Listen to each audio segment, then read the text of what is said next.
La Porte Bleue nous transporte dans un autre monde pour plonger au cœur de la ville de Fès. La Médina, de la plus ancienne ville royale du Maroc, patrimoine mondial de l'UNESCO. Un monde plein d'histoire, de couleurs et surtout d'odeurs. C'est le monde d'Adnan Remal.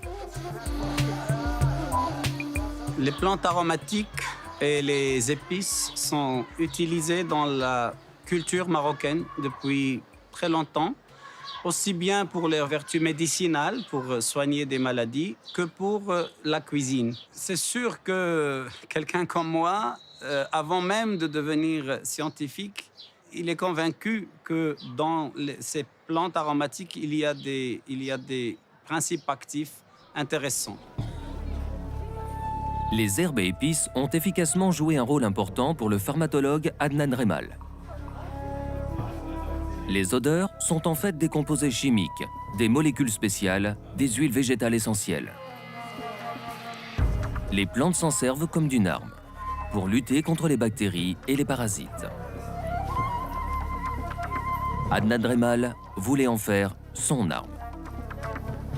En 1988, j'ai rencontré des chirurgiens qui m'ont expliqué que souvent, ils réussissent des opérations très sophistiquées, mais à la fin, les patients font des infections nosocomiales avec des bactéries multirésistantes et ils n'arrivent pas à les traiter avec les antibiotiques qu'ils ont à leur disposition. Ce jour-là, j'ai décidé de dédier toute ma carrière de recherche pour essayer de combattre ce phénomène de résistance et trouver une solution. Adnan Remal s'y consacre à l'université de Fès, où il travaille dans la recherche fondamentale. Il finit par comprendre comment les huiles essentielles luttent contre les bactéries.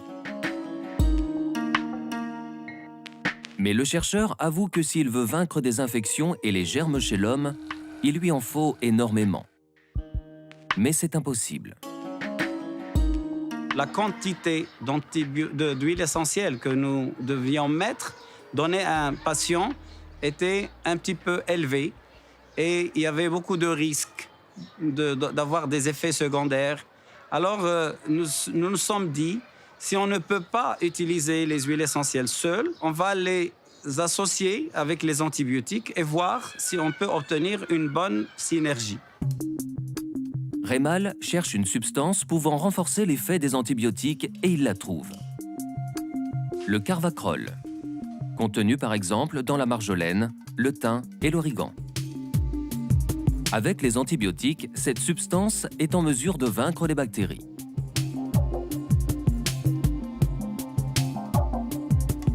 Les antibiotiques, c'est comme, si vous voulez, une clé qui va ouvrir une serrure. Si, par contre, un jour, la bactérie subit une mutation qui fait que la clé n'entre plus dans la serrure, eh bien, la porte ne s'ouvre pas et la bactérie devient résistante. Nous avons démontré que les huiles essentielles, eux, ce ne sont pas des clés qui ouvrent des cellules, ce sont plutôt des gros marteaux qui cassent les portes. Adnan Remal a breveté sa découverte. Maintenant, il utilise une substance tirée de l'eucalyptus. Il veut lancer sur le marché le turbo à antibiotiques, à l'essence d'eucalyptus, avec une entreprise pharmaceutique marocaine. Ce serait, dit le chercheur, le premier médicament mis au point au Maroc. Mais le pharmacologue a déjà de nouvelles idées. Il veut empêcher l'apparition de bactéries résistantes. Le secteur de l'élevage utilise des antibiotiques depuis longtemps, notamment pour booster la croissance des animaux. Cette consommation excessive a engendré de nombreuses bactéries résistantes. Dans cette ferme, c'est différent. Les vaches y reçoivent tous les soirs de petits granulés pleins d'huile essentielle.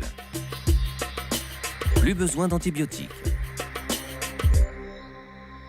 L'éleveur, il va obtenir l'effet promoteur de croissance qu'il avait l'habitude d'obtenir avec les antibiotiques, mais il va aussi voir avoir des performances zootechniques largement meilleures. Au niveau de la viande, les consommateurs nous ont fait la bonne surprise de nous dire qu'ils trouvent que la viande a meilleur goût, qu'elle est plus tendre, que même elle a une odeur meilleure. Entre-temps, Adnan Reymal passe peu de temps dans son laboratoire. Les agriculteurs sont de plus en plus nombreux à tester son nouveau produit, 30% moins cher que les antibiotiques. Le produit a en outre un effet positif sur la viande. L'absence de germes résistants passerait presque au second plan.